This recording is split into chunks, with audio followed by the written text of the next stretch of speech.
as we know, the global airline industry has been completely decimated by COVID-19, but that has also created opportunity, an opportunity that the founders of new airline Lift, which took off in December for its inaugural flight, are certainly hoping to exploit.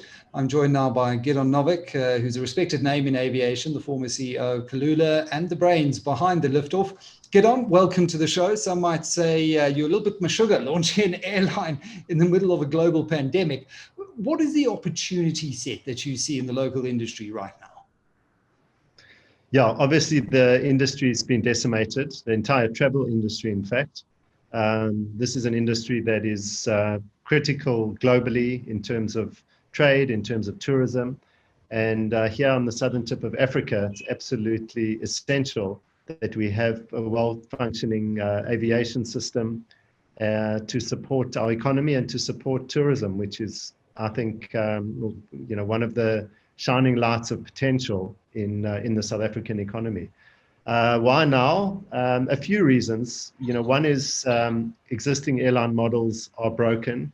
They're over-indebted. They're over-encumbered, and very difficult models to sustain. So that makes it quite difficult for some of the existing players in the industry. And then secondly, the opportunity to acquire both physical assets as well as human capital at this stage is quite exceptional, in the sense that aircraft values, for example, are less than half of what they were pre-COVID.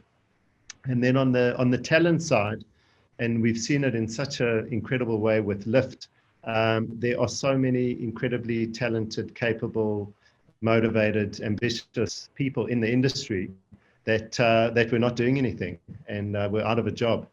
And we've managed to attract some incredible people and build a great airline. So it's really a confluence of factors that have made it quite unique right now. Absolutely. Assets that will probably never be this discounted, talent that is certainly in abundance. And if you can marry the two with the kind of innovation that we see through this offering, then it does make for a compelling launch as well. Well, just coming back to the cabin crew, how many applications did you actually receive? Michael, we had thousands. I mean, it was actually quite gut-wrenching to see the level of desperation in the industry. Obviously, it's affected so many industries, but it was to the point that we just couldn't respond to all of them. And so the plus side is we've really been able to pick and choose. Interestingly, so many incredibly talented people coming out of SAA in our organization, which surprised me. I had this idea of kind of new recruits, 20-year-old, early 20s cabin crew. It turns out our cabin crew are more experienced. They, slightly older, but just incredibly talented people that are just, services in their blood. And that's made a huge difference. Now, that's on the plus side. Surely there must be a lot of challenges launching a new airline during the COVID-19 pandemic. And as you did, I recall chatting to my radio show back in December on launch day. And it was just before the country locked down again in response to that second wave. So that must have been a huge challenge for you. How did you overcome that? It is challenging. What one needs and what we have is a very flexible model. So it's a model that can scale up and scale down very, very quickly, because demand has never been predictable. I mean, one can, do one's best to forecast demand and put a business plan together to suit that, but generally you're going to be wrong, particularly in an industry like travel and aviation. With COVID, it's just made that just much more difficult. So what we can do is have a model that can scale up and scale down as demand dictates. So, for example, there were some days in February where we actually didn't fly any flights. The demand was just not there. Whereas coming up now in March with the long weekends and the holidays, we're going to be operating 10 flights just between Joburg and Cape Town on those days. So just to give you a sense of the flexibility. So very low fixed cost base, and maximum flexibility. When you look at what it is that actually separates you from the rest of the competition, obviously the flexibility is an important component of that. But when you sat down and with your time at Discovery under your belt now as well, what did you sit down with your partners to say, right, this is what's going to differentiate our airline from everything else that is in the market in South Africa at the moment? Well, there's some tickets to the game that one needs to be doing really, really well. I mean, efficiency is one of them. If you're not operating efficiently with the lowest cost per seat in the industry, it's going to be a struggle going forward. So that's absolutely essential, and we do have the lowest cost per seat in the industry. Then there is the reliability. If you're not reliable, if you don't take off on time, people are not going to fly with you, no matter how good the other stuff is. And this is the area that's astounded me, and forgive me for bragging a little bit, but for January, which was our first full month, we operated 100% of our flights on time, and it's never been done before in this country. And February we were down at 98.5. So those are factors that have to be in place. I don't think they're going to win the game. I think what wins the game at the end of the day is service and culture and brand, and all the things that Jonathan, who's running the airline, Jonathan Ayash, who came out of Uber, is just building the most incredible culture in the organization. You just feel it in the office every day. You feel a sense of purpose. You feel a sense of collaboration. Many of these people didn't have jobs a few months ago, so that in itself is motivating. But I think the level of commitment that this team has to not only do the job on a day-to-day basis, but create what doesn't exist and innovate. Just as an example, one example is what we saw as the most important thing to innovate on initially was flexibility. That passengers, travelers would have full flexibility. If they want to change a flight, cancel a flight, COVID gets in the way, somebody gets sick, whatever, plans change, that ability to change that flight without any hassle, without cost, was a real innovation in the industry. And that's what it's about. And there'll be lots more innovations that need to take place as well. Now, I certainly know as a business traveler, that's the kind of flexibility that I'm looking for. And we know how busy that Cape Town-Joburg route in particular, I think it's something like the 12th busiest route in the world locally. Do you see it remaining that way? I mean, how are things like video conferencing, we're Zoom calling now, how is that changing the business travel landscape? How are you seeing it in your numbers? So a lot of it's speculative. I mean, business travel pretty much disappeared for the last year, is coming back slowly right now, but will change forever. I think anyone who hopes that business travel will re-emerge the way that it was will be disappointed. It will change fundamentally. How it will change is open to speculation. We've got some ideas. We think people will be much more specific about their business trips. They'll plan them. They may stay longer at the place that they're going to visit. I don't think business trips are going to happen for a 2-hour meeting or a 1-hour meeting, even a same-day return. I think those type of trips will reduce. And so, we very much, business travel is important to an airline business. These are people that generally pay a little bit more, generally travel more. And so we need to track that and understand that changing need. On the leisure side, interestingly, all the forecasts are just forecasts, but before COVID, leisure travel and tourism was growing at an exponential rate globally. And that's one area that we're very bullish on in terms of people's desire to explore the world, spend money on experiences rather than products, things that they're going to remember in their lives. And travel fits into that category. And South Africa is one of the best travel destinations in the world. Yeah. And so there's a lot to look forward to. I mean, we still are in the middle of a very tough time. There's no international tourists. Business travel is just kind of chugging along. but one has to, set up for the future, and that's what we're doing. That's why it's so important to monitor the progress of the vaccination rollout. We see countries around the world already starting to consider things like vaccine passports to get their economies going and to get tourism going again. And we need to be mindful of those strengths that you mentioned, Gidon. I mean, we've got the wide open spaces. We've got so much to offer as a country, but we need to ensure that we are doing everything possible to take advantage of that. Absolutely. And people need to feel safe.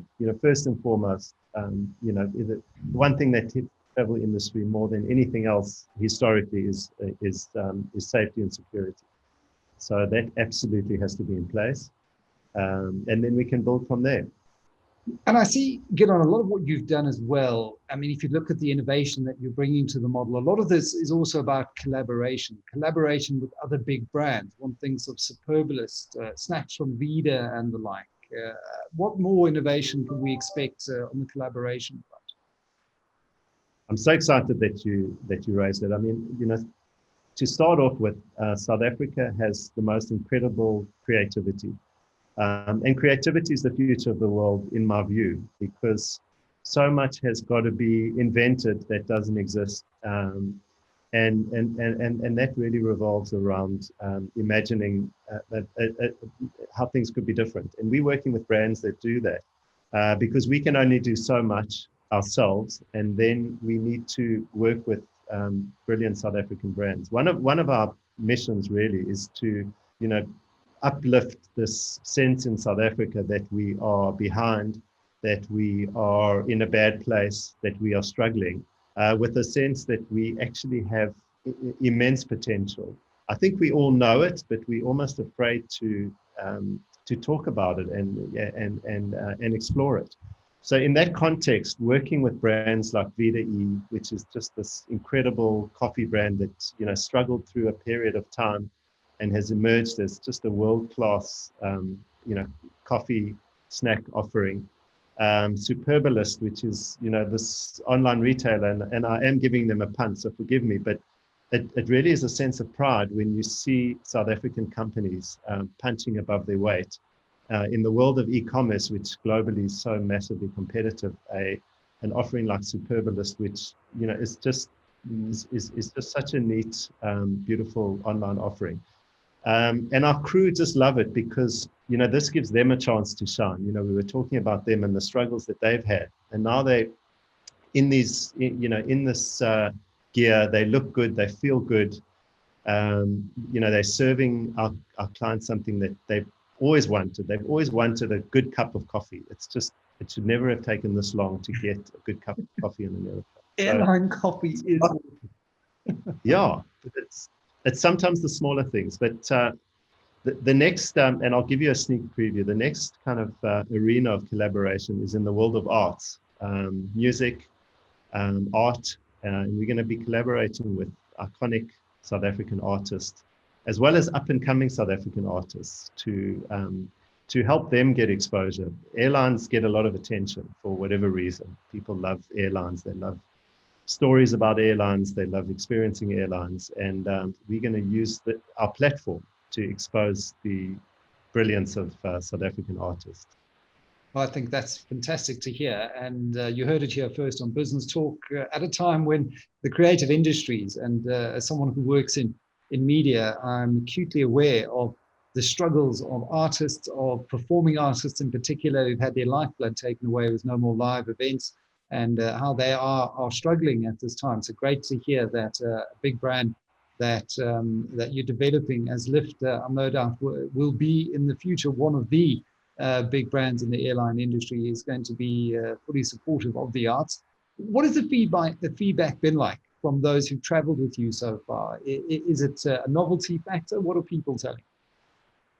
It is good. I mean, I'm sure there is a novelty element. I hope that it's more sustainable. The feedback's been great. We take off on time. Our pricing is good. There's flexibility if people want to change. But most importantly, the people that our customers engage with, our team, have been exceptional. And that's really where we win or lose. It's on the on the experience that our customers have with our team. And they've been exceptional. And I'm hoping that it's not just a startup kind of energy, and Jonathan's job, probably his main job, is going to be how to just keep this group, keep the energy going. We've got a WhatsApp group which I'm on, which all of our crew are on, our ground crew, our flight crew, and they just post stories of customers commenting, complimenting, little video clips, and it's just so motivating to wake up every morning and see something that happened the day before where we made the customer happy. They had an issue with their child, they had an issue with a wheelchair, they had an issue, whatever issue they had, and just the way that we've dealt with it. So that in itself is uplifting. And then there's this relationship in the aviation ecosystem between airlines and airports. And I know AXA has recently announced that it's reviewing its strategy as it announced a big loss. No surprises, volumes down, clearly taking a big hit. And airlines need AXA, AXA needs airlines. It hasn't always been the easiest of relationships. There's a lot of fuss made around the 2010 World Cup. Did we build big cathedrals that were not really necessary? What did that do to the tariff price of a ticket? What are you seeing in terms of that relationship now? How is it recalibrated between the airlines and AXA post-COVID?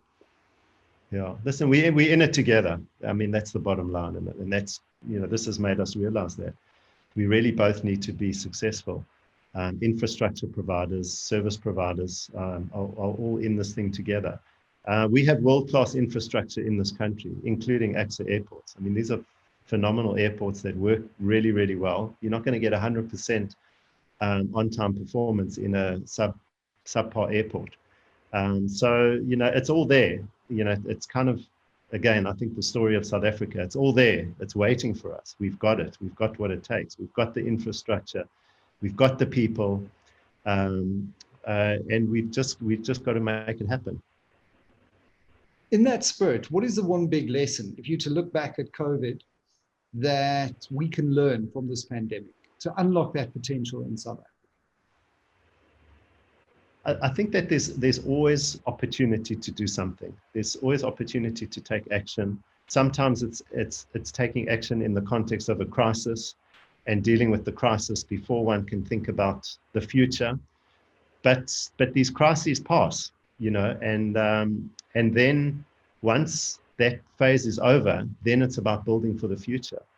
So I think it's just a matter of recalibrating one's mindset around what does this situation need right now. And when there's a crisis, it needs immediate attention. But most of our lives and most of our opportunities are out of the context of crisis and in the context of long-term opportunity. So I think it's being able to toggle between those two is really important. And that is definitely what sets apart the successful entrepreneurs that I've spoken to in my career from those who haven't been able to grow or develop anything of real meaning and purpose. Get on it. I was also encouraged chatting to Nick Binnedell the other day about the sense of collaboration that he's getting between business and government and even labor to an extent. I mean, if we put the public sector wage issue to one side, there does seem to be an opportunity for us to recalibrate the trust relationship in South Africa because business has been working a lot closer with government to deliver vaccines, to help initially with the Solidarity Fund. Do you go along with that? Do you get a sense that this relationship, which has been testy at times, is starting to recalibrate? Yeah, I do. I mean, to be honest with you, most of what we do, we do on our own. We try not to be weighed down by bureaucracy. We just get on with it. We make decisions. I, have a different view to many on doing business in South Africa. I think it's actually easy to do business in South Africa. You just got to get going and not complain about, whatever hurdles, because starting businesses is all about hurdles and problem solving. So just get on with it and solve problems. And, we much like airlines and AXA, I think business and government, we're in it together, including labor. So best we realize that, and encouraging to hear what you're saying, that there is this realization that we got to make it work together. Well, Gidon, I'm going to commit to flying Lyft the next time I fly down to Cape Town, which should be shortly, now that the restrictions have eased back into level 1. And I will give you feedback immediately. I'm sure it's going to be a fantastic. Can't wait to hear. Always a pleasure chatting to you. I've got to go see that mountain in the background there. I've been missing it. It's been too long being up in Joburg. Thanks, Michael.